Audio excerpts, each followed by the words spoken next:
Well, good morning, good afternoon, or good evening, ladies and gentlemen. Welcome or welcome back, as the case might be. My name is Dalibor Petrovic. I'm a partner at Deloitte, and over the last number of years, I had a pleasure to host this particular channel we call Tectonic Conversations. We are using this channel to provide you content that we think is valuable, timely, relevant, actionable, both conversations with technology leaders who are leading our enterprises forward, but also we are using this channel to share with you the latest thinking, the latest research, bringing subject matter experts from our industry, all in the spirit to help us connect, help us succeed. Today, I have a really, really special session. I love this one. This is going to be excellent because it is hitting right at the epicenter of the role of a technology executive today. What are those key topics and priorities that they need to be working on and thinking through, but also what this might mean for the future, right? This is really at the epicenter of what technology executives, technology leaders need to be thinking of. So today, that is the topic. That is the topic. So three things we are going to cover. First, why is the role changing? What is this environment that we are in that is actually causing the role of a technology executive to change? What are those emerging expectations that are driving that change? And what are the priorities that are sort of emerging out of those expectations? And lastly, we're going to cover the implications on that into how we as technology leaders, technology executives need to show up differently, right? How would we need to show up? What are the implications? Now, who better to talk to us about this than two of my colleagues and friends? I'm very thrilled to welcome to this program Lou DiLorenzo. Lou, thank you very much for your time for joining us, Lou. Lou is my partner in Deloitte US, and also he leads our artificial intelligence and data strategy practice in the United States, and is the sponsor of United States' Deloitte CIO and CADO programs. So Lou, thank you very much for your time this morning. Welcome to the channel. Thank you so much. Great to be here. It's a pleasure. And Anjali Shaikh. Anjali is the experience director, essentially leader of our CIO program and chief analytics and data officer program in the United States. And I know that Lou, you and Anjali have recently looked at some data that drove this research and these insights. I'm really, really looking forward to hear this. I know this is very, very relevant, very timely, and very usable. So without further ado, Anjali, I'll pass the baton over to you.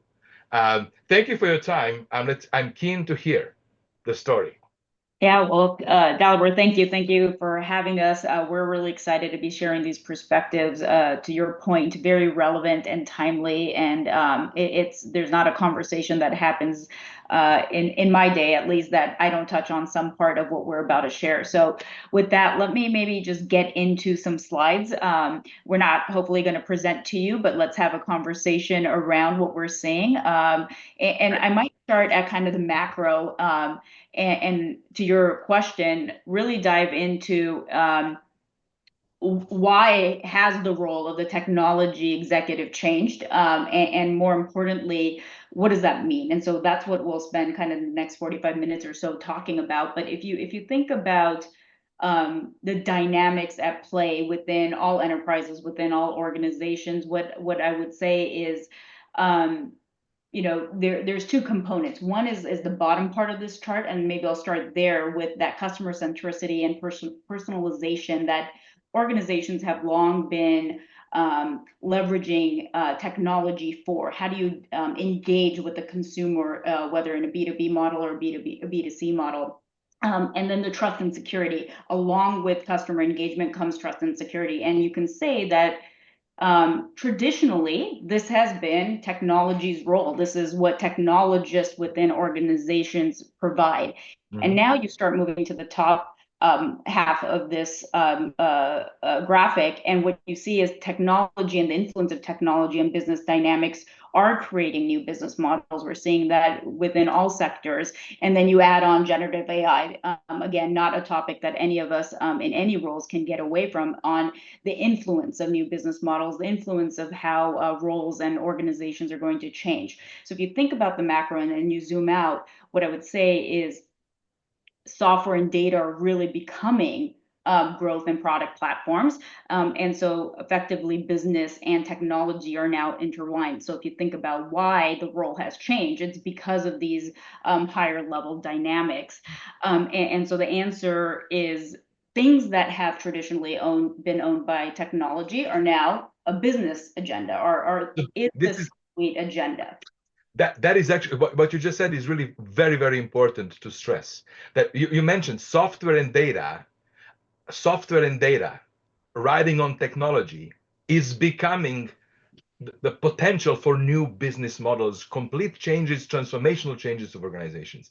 And therefore it's becoming kind of everybody's business. Yeah. Right? It's everybody's business now, right?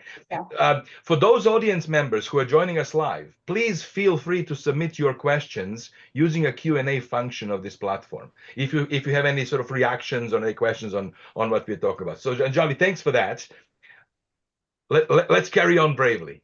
Okay, so then if you think about then, what does that mean? What are the enterprises or the organizations' technology priorities? This list is not meant to be exhaustive, but what it does show is technology, to your point, Dalibor, is everyone's agenda item now. And you know, the point that I really want to make here is that what we're witnessing is really a convergence of roles and responsibilities around technology.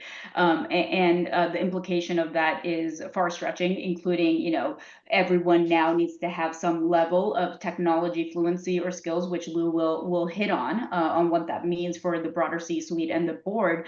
But you know, you see this trend playing around or out in various different ways, right? We're seeing CFOs. What was surprising to me as part of some of my research was that CFOs in job descriptions today, 25% are asking them to have some sort of AI skills. Who would have thought, right? You're seeing tax as a function being one of the leading parts of the organization that are really driving the use of data analytics and now AI. And obviously there's implications to the HR function, and as you're thinking about workforce transformation and technology skills, as well as the use of, again, Gen AI. And what does that mean then for the technology executive's role, right? If this agenda is everyone's agenda, yep, how do we define what the actual tech agenda is? Well, the CIO, CTO, or tech executive within organizations is accountable ultimately for all of this and responsible for driving the broader tech agenda. Mm.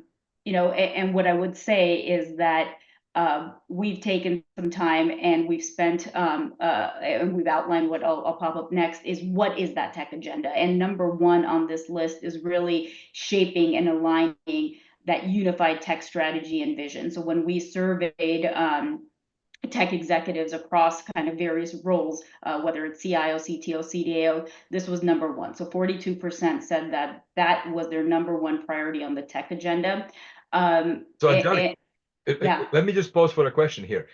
What I heard you say is that these priorities have emerged from the research that we've had across the C-suite. Is that correct?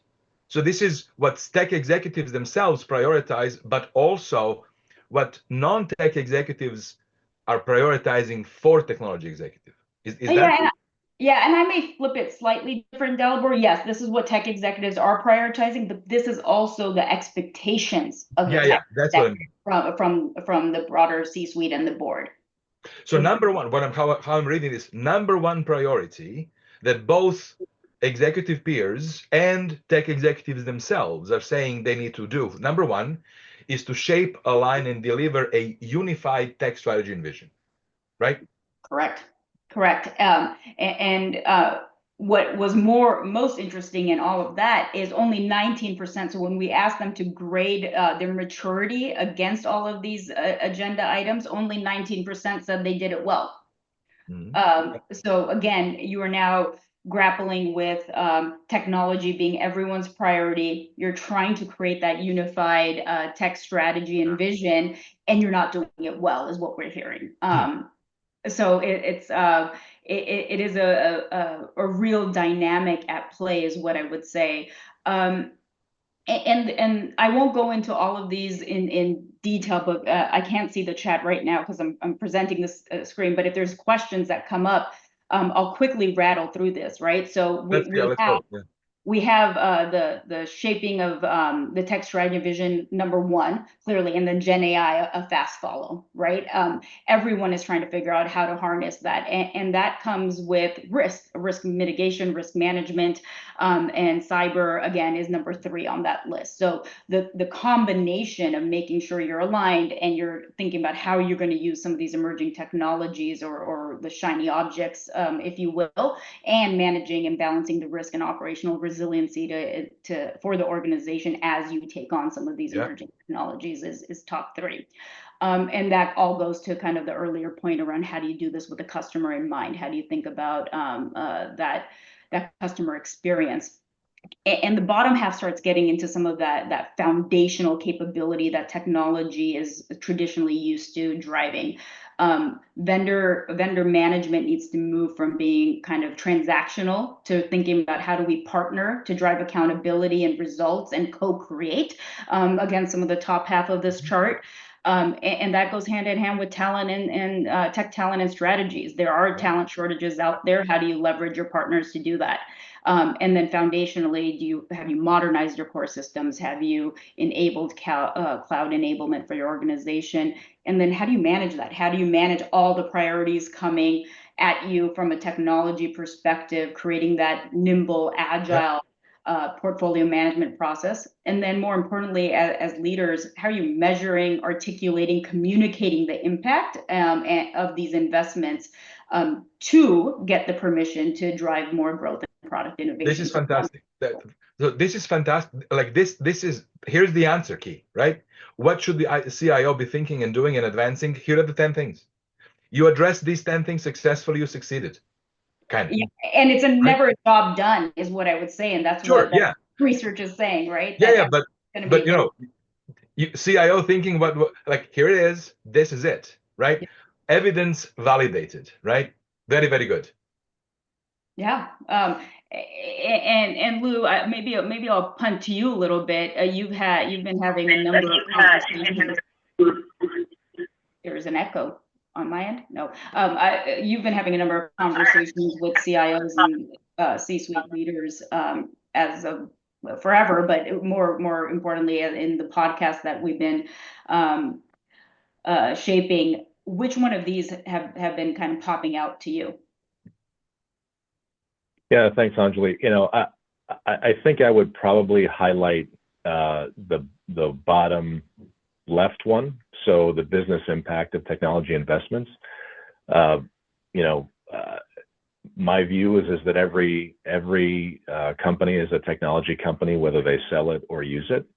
There's not a dollar of revenue that goes through a company that doesn't touch technology in some form or fashion. And so this idea of it's not an optional exercise. It's not somebody else's department. I mean, I think you highlighted that at the start. And so all of these things that are on our agenda, I think, are in service of that particular piece in terms of the biggest impact. So we're spending a lot of time. I'm spending a lot of time. You're spending a lot of time, having conversations with commercial leaders in addition to technology executives around that, because it's a significant opportunity. It's a requirement to maintain competitive advantage, and the numbers get pretty big pretty fast. And so it's the right conversation to have.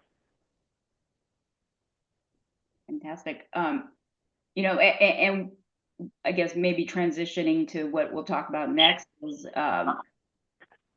what happens if technology are not able to facilitate this agenda, and what are the skills and competencies that are now required to take this on? Let's check that out. Yeah, no, I think Yeah. Thanks, Dalibor. Thanks, Anjali. Thanks, everybody, for spending some time with us here on this topic. Maybe before we jump into the evolution of expectations, I see a couple of questions in the chat from Jim. So, Jim, thanks for your questions. Let me spend just a few minutes to answer those. So I'll start with your second question first. So when Anjali mentioned, sort of understanding technology across the variety of roles in the C-suite, when we say AI skills for the CIO, what do we mean by that? Here's how I would think about that. So whether they have direct experience around AI or not, that's not really how I think about it.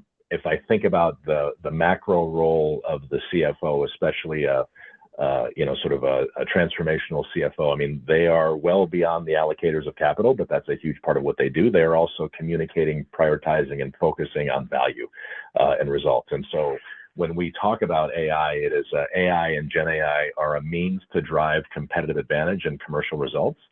And a CFO, like every other C-suite executive, needs to be curious about what it is, how does it work, why is it important, ways that it can accelerate the business strategy that's been articulated, and understand that it's real. And how do we start to make some bets, around driving that, just like they would any other investment, whether it was a physical facility or a distribution area or whatever it is. But when we talk about, what do we need from a CFO, it's that. And I would say, finance transformation, just like other parts of the enterprise, AI and Gen AI can be an accelerator for that. And so I think understanding for the domains that they're responsible for, whether it's, investor relations or any of the other things that fall neatly into that department, there's a ton of opportunity to use that. And so again, that's not unique to the CFO, but I think there's a couple of areas that, we're seeing as big opportunities. Your first question, how many viable use cases have we seen for Gen AI? I'm going to answer it maybe slightly differently than giving you a number, but I will give you some numbers. One of the responsibilities that I have within the U.S. consulting practice is I lead our generative AI market incubator for the U.S. consulting business. And as part of that, we make investments to help our clients get started on their generative AI journey in the form of, proofs of concept, proofs of value, what have you. Since we started that in March of last year, we've delivered over, 175 proofs of concept with a variety of clients across a variety of industries. Those are ways to jumpstart, and those are areas where we are seeing value. So that would be one number I would give you. The second area that I would invite you to look at is if you go to Deloitte.com, there's a couple of things that I think you might find to be an interesting read.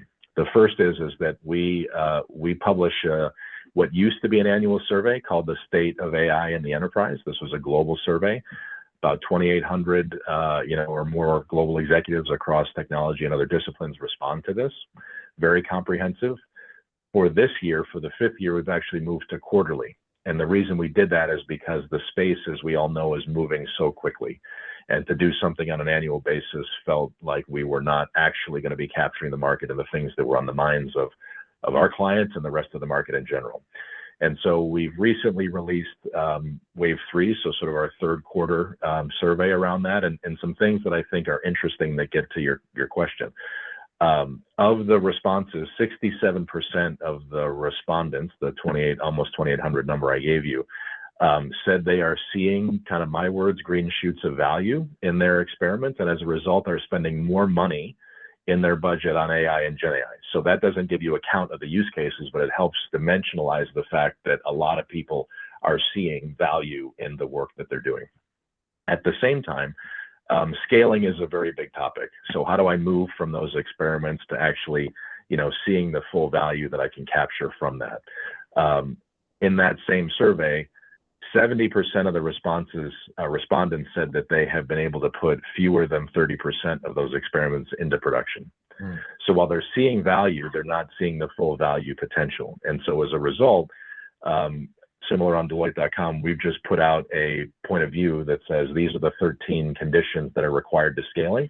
I'd encourage you to give that a read as well. The last thing I'll say, we publish an annual AI dossier, which is effectively by industry areas where we are seeing value and viable use cases. So again, not a count, but it gives you a full flavor for against, industries, what are the sector specific, what are the different value levers within an enterprise. And so take a look at those, and certainly feel free to reach out to me directly, via the social media or whatever. I'm happy to have a follow-up conversation, but those are a couple of things I'd point to answer your question. So again, appreciate the engagement.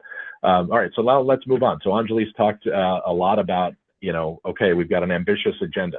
Great. So with a great agenda comes new expectations, new things to do. So again, similar from the results of the survey, want to spend a little bit of time going through maybe what we do today, and then what do we need to do tomorrow. So Anjali, if we could kind of click through this. So from a core expectations perspective, and what I mean by that is like, what's the job today? If you're a technology operator, I spent a bunch of time as a technology executive before coming back to the firm. So while we all sit in different seats, I have some appreciation for this core expectations column.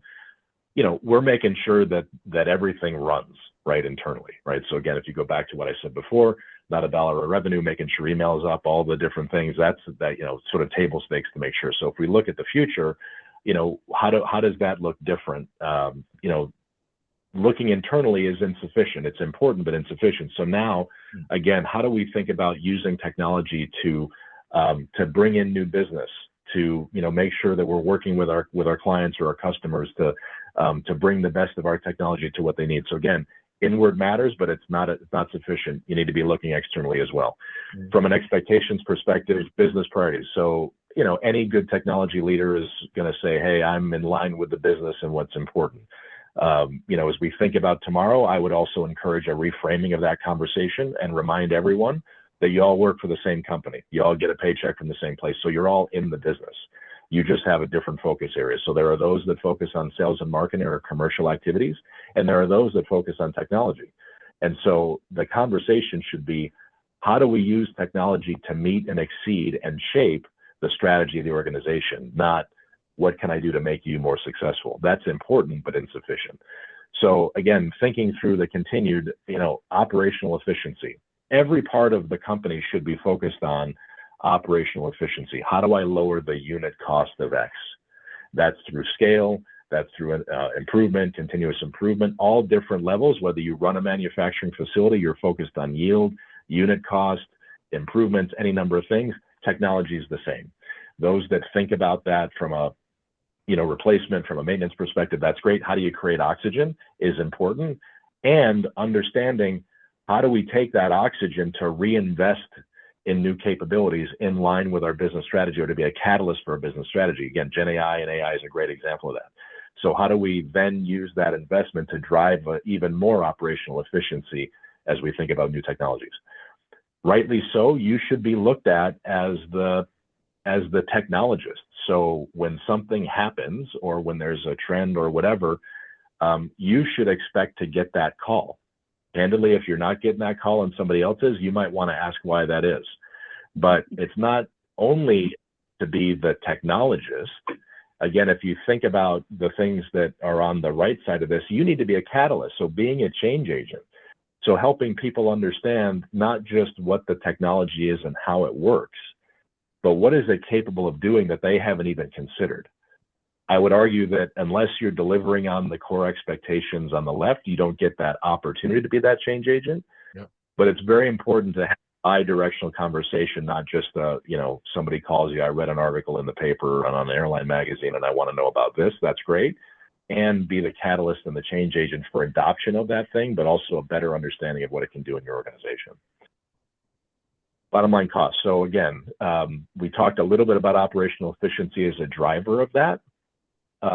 Bottom line cost is an outcome. Resist the opportunity to get put in that box, right? So if it's only about driving efficiency, reducing cost, or if you're constantly finding the absolute dollars of your budget being reduced, you need to reframe the conversation, right? We need to talk about a little bit of how we can use technology to drive new markets, to shape business strategy, to improve results. When we think about technology budgets, you have an opportunity to reframe the conversation. So if someone who is in the budgetary process, maybe the CFO, maybe the chief strategy officer or others are saying, why are we spending more dollars on technology this year than last year? a couple of good things to think about. The first is that we all know that about 15 cents of every dollar that's spent on new projects shows up the following year as run costs. So that needs to be part of the conversation. At the same time, what are you doing to drive operational efficiency to create oxygen so that you're seeing that reduction in unit cost? That's the job. When someone says, why are we spending more on technology? I would invite them to say, well, didn't we grow the business by X amount last year? We did. And as a result, we're going to spend more dollars on technology because our business is better, it's bigger, it's more competitive.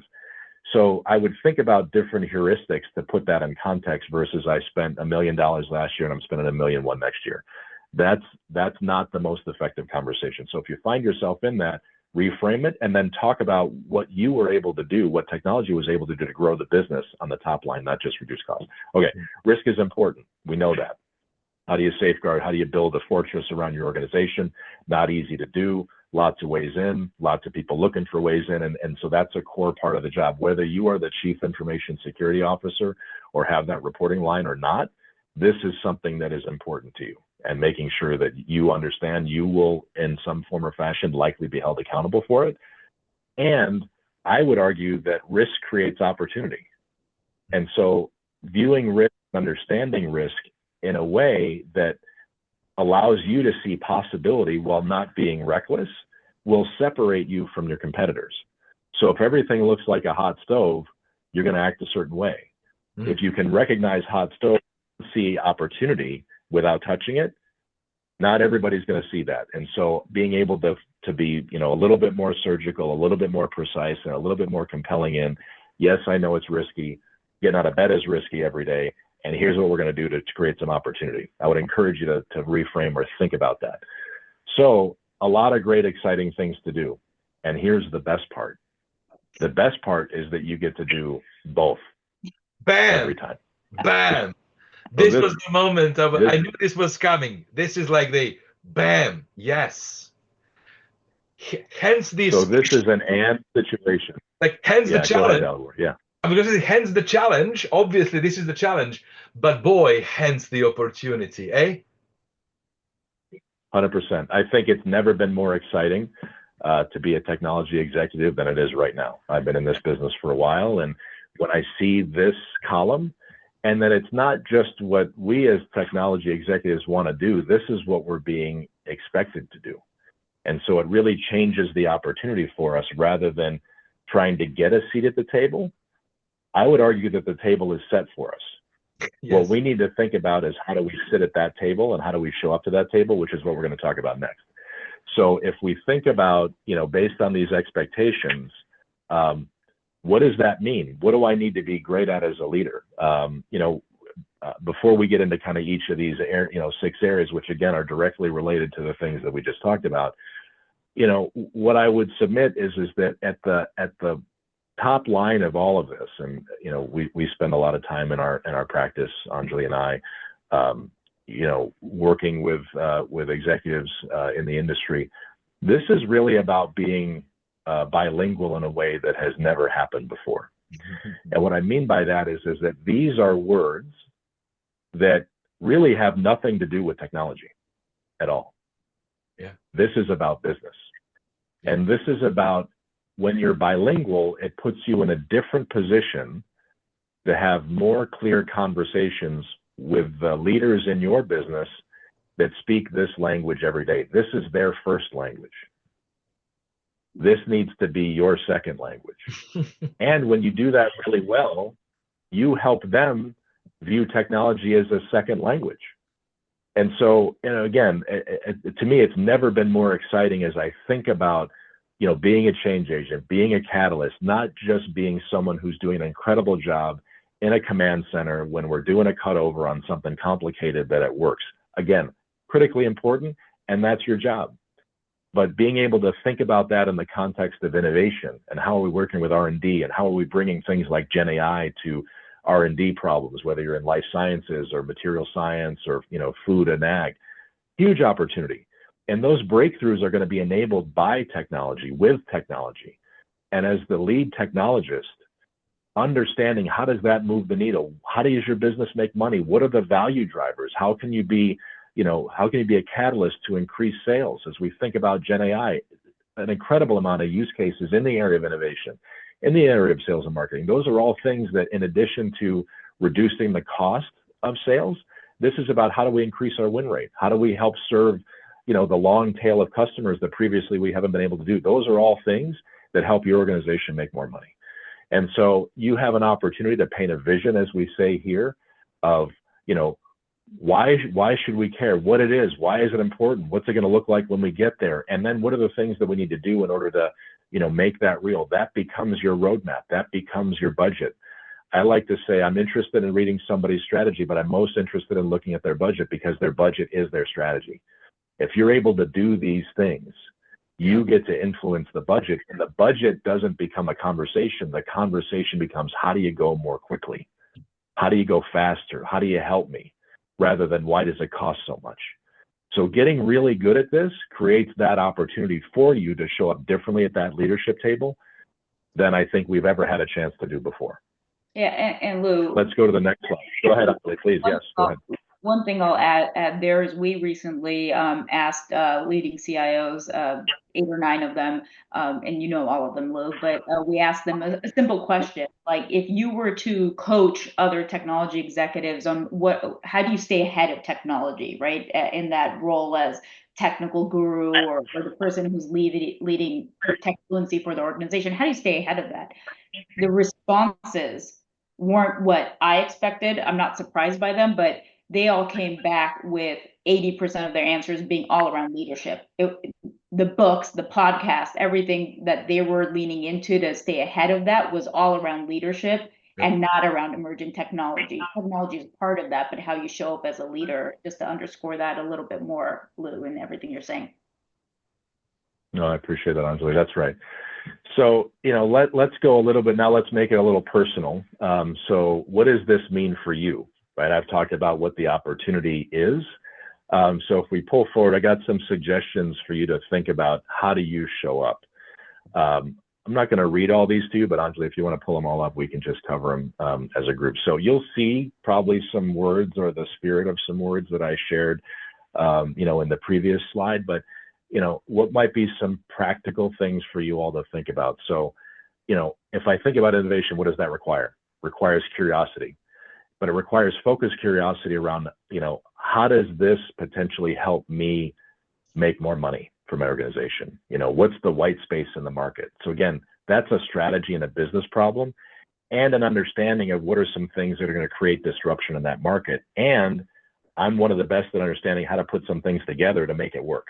So again, great opportunity to think in a more entrepreneurial way. And how do I do more focused, controlled experiments in a way that is focused on results, that is focused on accountability? I know we all talk about a portfolio process. That's really important. What I would argue is, if you don't ever shut anything down, you don't really have a portfolio process. You've just got a pipe. And so really being disciplined about, how do I turn things off when my investment thesis isn't playing out? So that's what being an entrepreneur is. It's about, how do you pivot? How do you think about it? How do you measure results? How do you drive accountability? Not, we're just going to, plant 1,000 flowers and see kind of what happens. How do I be an advocate for technology? And it's important to know that sometimes being an advocate for technology is to help someone understand that this is not the right technology for us to think about. Yeah. We're not ready for that, or this isn't ready for anybody. Just because there's a lot of hype about it, this is a hype cycle. I'm an advocate for the thoughtful and appropriate use of technology to create value, and not everything fits that bill. And so again, as a leader, it's important to say an educated no, not no because it's hard, not no because it's difficult, not no because we've got too much on our plate, even though all of those things are true. This is about being a leader and a steward of capital that says, yes, this is interesting, but this needs to play out a little bit more before we decide to do something with this. And Lou, I know, go ahead, from my sort of experience, I know that, like, this is often a challenge as CIO sort of pushes back because, for perhaps right reasons, the answer is no. That often can create sort of negative dynamic. I think what is, I would love to get your thoughts on the importance of CIO, tech executive, truly operating as a peer to their other suites colleagues, so that they actually have that credibility, presence, and peering relationship, not to come across as no subservient to them or come across as preaching to them, but showing up as a peer, right? Yeah. No, Dalibor, I appreciate the question. At the highest level, you got to act like you've been there before, right? This is as much a mindset as anything else. I love it. And back to the previous, conversation we were having around, what the opportunities are. Again, I would argue that the table is set. In a survey that we've done, that we've referenced, we've seen since 2015, and Anjali, well, I'll probably get these numbers kind of about right. We've seen a pretty significant increase in the number of CIOs that are reporting to CEOs. About 15%. And so I don't know, 60% or 60% or something like that. But wow. To me, again, I look for quantitative evidence of progress. That is quantitative evidence of progress and a recognition that this is what's expected of you, not something that you have to knock on the door and see if you can come in.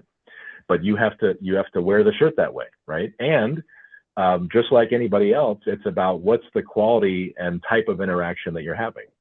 That's why being bilingual is important. If you're able to do these things sincerely, talk in terms of value, talk in terms of numbers, that you're managing your shop and technology is a means to an end, not the only thing that you talk about, you're going to be asked your opinion more and more and more to be that peer, because you're all stewards of the enterprise. Just like, because you're competing for $1 that can go someplace else. But if they're like, hey, every time I give you $1, you give me 3 back. Hey, let's spend more time talking about how we can do that. So I would argue it's as much about a mindset, and look, there's better and worse ways to do that. And I would argue that you need to continue to do the table stakes things. It's really difficult to have a conversation about transformation if Monday morning at 8 o'clock email's down for an hour, right? And that's, and by the way, you should focus on that before you focus on transformation. So you got to be able to do the table stakes really well, but don't just stay in that box, because it's maybe, in some cases, it is comfortable. Yeah. These things are hard. I mean, learning a second language is difficult. I mean, I'm not here to say that it's easy. Yeah. What I would suggest is that you have an opportunity to do that. I would say that you're being asked to do that, and life's about choices. And so as you go through the rest of these things here, if you think about, a workplace where, technologists want to be, they want to be talking about, how does the work that I'm doing in an abstract way connect to the customer, the client, the mission, not what did I do today and how many test cases that I get through. All of that matters. But when someone thinks about ascribing meaning to their work, they want to know that it mattered. And so you as a leader have an opportunity to connect their work and the work of your group to those things on a very real, material, and sincere basis. Paint that picture for them. And when you do that, you're going to see more and more people that want to be part of that within the organization or from outside the organization. You got to understand the external environment. So again, every business is different. Every sector is different. There's different boundary conditions and things like that. So playing fast and loose with those is not a winning strategy. So you got to understand the field of play that the rest of your peers are operating in.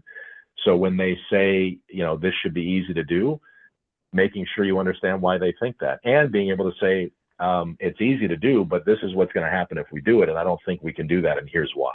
Yeah. So back to your point, Dalibor, one of the things that needs to accompany a no is why, not no. No end. Right? It's no and here's why. Or right? Yes and. Yeah, and here's why. And these 3 things have to happen. Yeah. And I think we would both, maybe that's a good idea, maybe it's a bad idea. Gets back to my conversation on risk. Understanding the opportunity and risk versus saying it's risky, right? So I think that, bring that discipline and conversational perspective. Be a good communicator. Got to be good at storytelling, right? Got to be able to do more than describe the bill of materials of the stuff that you bought, but being able to talk about, what do I have? Why do we have it? Who's using it? What does it do? If you can't tell that story, it's going to be difficult, I would argue, for you to be able to do some of the things that we've talked about to fully sit in that seat. And to be able to put it in language and terms that, again, your peers understand and can make a connection with. And then be passionate about it, right? I mean, you got to love what you do. If it feels like work, if it feels like it's difficult to to think in this space, to be focused on innovation or whatever, that's okay. I would argue that nobody can want it more than you do, especially to build new muscles like we're talking about here. It's a good invitation. So if we go to the next slide before I turn it back to Dalibor to close us out. I would just before we do that, I just want to linger on something. Like, for people listening in, for people who are technology executives who are living through this, here is a 6-pillar model that you can reflect on, almost as like a maturity scale, right? How well am I performing in this? How well am I performing in that, right? This is wonderful, Lou and Anjali. Thank you for sharing this. And Dalibor, the other part of it, it can be like, how well am I performing, but what opportunities do I have on my teams day to day to show up like this, and what am I doing to move the needle? Yeah. And I love that reflection, like, make sure that the bases are covered, that the core is stable and predictable. Don't talk about transformation unless that is in place. Unless that is in place, I guess the only transformation you can talk about is how they transform you out of the organization, right? That's right. You said it, not us. Right. Yeah. So if we go to the last slide, and then Dalibor, I'll turn over to you, building on what you said. So again, a couple things. This is hard, right? This is hard. Doing new things is difficult. You can't be great at something the first time you've done it. We're all working on something. We are. That's what makes life interesting. When you get to the jobs that you all have and the kinds of conversations we're having, the degree of difficulty and complexity is high. So, and to Dalibor's point, reflect a little bit. Here are some questions for us in a one-on-one and sincere basis to think about. How am I doing? Is this an area of strength? Is this an area of strength? And I feel like there's even more I can do. And how do I think about getting better at that? Wow, I'm not spending any time in this particular area. Am I doing that by choice? Or am I doing that, for other reasons? Am I being told not to do that? Again, this is an invitation to reflect on how you're spending your time, how effectively you're executing in that time. And, again, we're all working on something. We've all got development plans. There's ways to build and stretch these muscles, whether it's inside your organization or outside, different classes, different things like that. Again, happy to, spend some time on that. We've got more detail, again, on Deloitte.com that expands in some of these areas. But again, it's never been a more exciting time, I think, to have an executive leadership role in technology. And to take full advantage of that, we got to spend a little time being introspective about how we're spending our time and what we need to get great at given that opportunity. Yeah. And so Dalibor, with that, again, thanks for having us. Turn it over to you to close us out. So thank you. Sure. Excellent. So Anjali, I know that that Lou, in collaboration with Wall Street Journal, has started a podcast where topics of this nature are discussed. Do we have if you go to the next slide, yeah, there we go. This is what I was looking for. So we both, of course, wanted to provide you with easy access to some additional material. So these 2 QR codes would be helpful, both to get into sort of the materials that were, the content that you just saw, and much, much more. But also, if you'd like to access our podcast that Lou is hosting with Wall Street Journal, that'll be actually fantastic. I do have one question, final question, and we can maybe even stop sharing the screen so that we can see our faces together. Given all of this, I'd love if you can comment on, like, where is this all heading to, right? What might a tech executive role look like 5 years from now or 10 years from now? Any comment on that as my final question? You want to take it, Lou, or want me to start? Dalibor, as you know, I've been doing research in this space for a while now, a decade. Oh, yeah. And there was a time where it would be hard for me to say, does the CIO role become, like, have a path to the CEO role? I think more and more likely that's becoming true, and we're seeing evidence of that, right? We're seeing CIOs, whether it's the CEO role or a P&L owner. I do think with everything that we just talked about, the way that this leader in the organization is showing up, is expected to show up, the influence of technology in businesses, that's the likely path. There is a proliferation of the tech C-suite happening that I know many organizations are navigating today. I do think we're going to see more of a convergence there, right? We're going to see more of an overall kind of head of technology that's driving and unifying that strategy, and there might be leaders that are driving various capabilities under that, but that's my perspective. Lou, I don't know if you have something different or similar. Yeah, no, I agree with your assessment, and if I think about where some of those things may show up, I think for starters, you're going to see a more intentional movement to have commercial leaders take on accountability for this, either on a rotational basis or what have you, for some of the reasons we described. So as a way to force that second language, we've seen that. I mean, my own personal experience is as a result of that. And so I think, again, you see more. We've seen CFOs that have been CIOs before. Anjali mentioned we've seen CIOs that were commercial leaders, CIOs, and then CEOs. In fact, we're going to speak to some, here on one of our next podcasts coming up. And so I think there's a recognition, as we've talked about, that it is critical, and making sure that we're focused on value. So I think that's number one. And so for those that I think choose to embrace what we've talked about here, I think it's exciting, because I think you're going to find yourself with different career opportunities, marrying what you've been passionate about with other more commercially oriented responsibilities in the enterprise. Chief strategy officer is another area that comes to mind. So again, because there's so much interconnectedness between how a business works, how it makes money, and the things that we're talking about here. So, that's number one. I think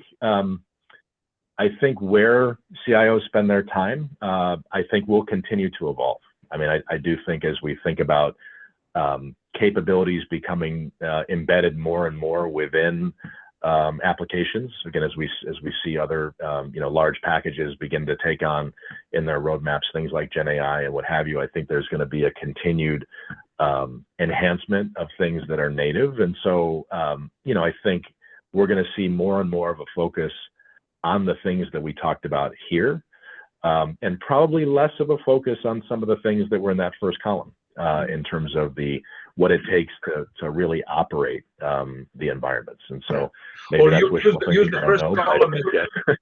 the first column as the breeding ground for the talent that right? Yeah, for sure. 100%. Yeah. Well said. Well said. So as I said, I think it's exciting right now, and I think the trajectory is only looking better. So I'm excited about that. Thank you so much. We are at time. I want to thank you so much for this. This was wonderful. This was really very, very insightful, very usable, based on facts and evidence and truth. So I'm really thrilled that you spent some time with us to share this with our audiences. The session is recorded, so we will soon post it on LinkedIn, and you will be able to review it or share it with your colleagues and friends. And of course, I do encourage you to sign up for Louis' podcast. And if you have any questions, of course, you know where to find us. We look forward to speaking with you. With that, Anjali and Lou, thank you so much. Have yourselves a lovely, lovely Thursday afternoon. Thank you, Dalibor. Thank you, Dal. Appreciate it. Take care. Bye-bye.